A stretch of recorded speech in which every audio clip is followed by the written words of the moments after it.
చెప్తున్నారు, మన దేవుని మహావాత్సల్యాన్ని బట్టి ఆయన మన పాపాలని క్షమించడం వలన అని అంటున్నాడు.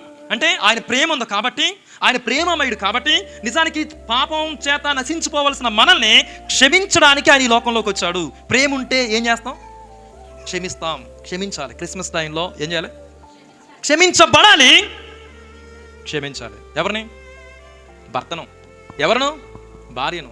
ఎవరిను? అత్తగారిని, కోడల్ని. ఈరోజు ఏం చేయాలి? క్షమించాలి, క్షమించాలి. ఎన్ని అర్థమవుతుందా? హానికరమైన మాటలు మాట్లాడిందో అయినా ప్రార్థన చేసుకుంటున్నప్పుడు నువ్వేం చేయాలి? క్షమించాలి. లేకపోతే మీరు ఇతరుల పాపాలని హృదయపూర్వకంగా క్షమించకపోతే మీ పాపాలు కూడా క్షమించబడవు. ప్రార్థన చేసేటప్పుడు మనం ఏం చేస్తామమ్మా? మొదటి మాట ఏంటి? ప్రభా నన్ను. ప్రార్థన చేసినప్పుడల్లా ఈ ప్రార్థన చేయకుండా ఎవరైనా ప్రార్థన చేస్తారా? చెప్పండి. ప్రార్థనలో మెయిన్ పాయింట్ ఏంటి అంటే నిన్ను అస్తమాన ప్రభు క్షమించాలి, పక్కాలు మాత్రం ఏం చేయకూడదు? దాన్ని మాత్రం క్షమించవద్దు. ప్రభా నన్ను ఎలాగోలా క్షమించు కానీ అని అంటావా? అందరిని ఏం చేయాలి? హల్లెలూయా. క్షమాపణ ఎంత విలువైందో, ఆయన ఎంత ప్రేమ కలిగిన వాడో ఒకసారి మీరు అర్థం చేసుకోండి. పట్టబడిన తర్వాత ఎవరైనా పాపంలో పట్టబడిన తర్వాత ఆ వ్యక్తిని కొడతారా లేకపోతే క్షమిస్తారా? పాపంలో డైరెక్ట్గా దొరికిపోయింది ఎవరో ఒక అమ్మాయి. మార్నింగ్ మొదలెట్టేసిందంట, తెల్లవారుచుండంగా తెల్లారిందంట. ఆయన దేవాలయంలోకి వచ్చినట్టు ఈలో పట్టుకుని వచ్చేసారు. అంటే ఈ విజయాన్ని ఎప్పుడు స్టార్ట్ చేసింది?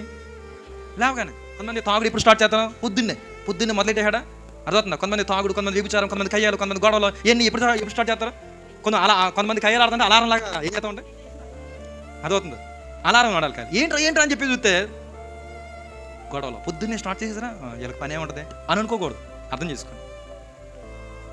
అలా డైరెక్ట్గా పట్టబడిన తర్వాత ఆ అమ్మాయిని ఏమన్నాడు? నీ మీద ఎవరు రాయలేదా? నేను నిన్ను క్షమిస్తున్నాను. హల్లెలూయా. వ్యభిచారుల పట్ల ఆయన ప్రేమ చూపాడు, అక్రమంగా బ్రతుకుతున్న వాళ్ళ పట్ల ప్రేమ చూపాడు. అర్థమవుతుందా? జక్కయ్య అక్రమంగా బ్రతుకుతున్నాడు, సమరయ స్త్రీ అక్రమమైన జీవితాన్ని జీవిస్తూ ఉంది. వాళ్ళ పట్ల ఎంత ప్రేమను ఆయన చూపాడు ఒకసారి ఆలోచన చేయండి. హ్యాండిక్యాప్డ్ పర్సన్స్ పట్ల, కుంటువారి పట్ల, గుడ్డువారి పట్ల ఏడుస్తూ ఉంటుంటే, బాధపడతా ఉంటుంటే వాళ్ళ పట్ల చూపిన ప్రేమ ఆగింది. ఆ ప్రేమ ఆగింది. ఆయన వెళ్తా ఉంటుంటే గుడ్డువాడు కేకలేస్తా ఉంటుంటే ఆ ప్రేమ ఆగింది. గుడ్డువారి పట్ల, కుంటువారి పట్ల, రోగము పట్ల. అంతేనా? ఈ ప్రేమ మనకుందా ఈ క్రిస్మస్లో? ఏమా మనకు మనమే బట్టలు కొనుక్కొని మనకు మనమే హ్యాపీ క్రిస్మస్, మెరీ క్రిస్మస్ అని సరిపోద్దా? ఏం చేయాలి? హ్యాండిక్యాప్డ్ పర్సన్స్ పట్ల మనకన్నా ఏమన్నా ప్రేమ ఉందా? వాళ్ళు నడవలేని స్థాయిలో మనం ఉంటున్నప్పుడు, లేకపోతే వాళ్ళు మాట్లాడలేని స్థితిలో వాళ్ళు ఉంటున్నప్పుడు, వాళ్ళు గుడ్డువారుగా ఉంటున్నప్పుడు, వాళ్ళ పనులు వాళ్ళు చేసుకునే పరిస్థితిలో ఉన్నప్పుడు వాళ్ళ పట్ల ప్రేమను ఏమైనా వ్యక్తపరుస్తున్నామా? వాళ్ళకి ఏమన్నా హెల్ప్గా మనం ఏమైనా ఉండగలుగుతున్నామా? ఏది ప్రేమ? ఆ ప్రేమ